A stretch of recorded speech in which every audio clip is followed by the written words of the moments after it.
kondisinya memang di sini terlihat ada personil dari kepolisian, TNI Polri yang melakukan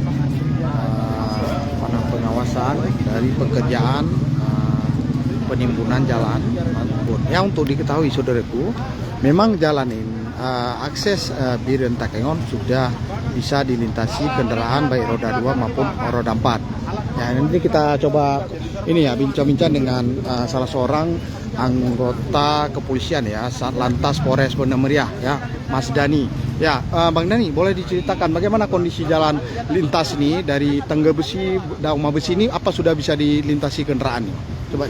Untuk sampai saat hari ini untuk jalan lintas Takengon Birun, tepatnya di Umam Besi dan Tengge Besi, alhamdulillah mulai dari kemarin sore sudah bisa dilalui roda 2 dan roda 4. Namun pada saat ini untuk sementara kita tutup karena masih ada pekerjaan supaya aktivitas kendaraan tidak lengket.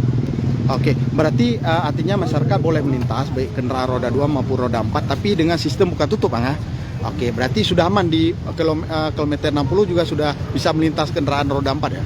Untuk sementara seluruhnya mulai dari kilometer 60 jembatan Tengge Besi dan jembatan Umam Besi sudah mulai lancar.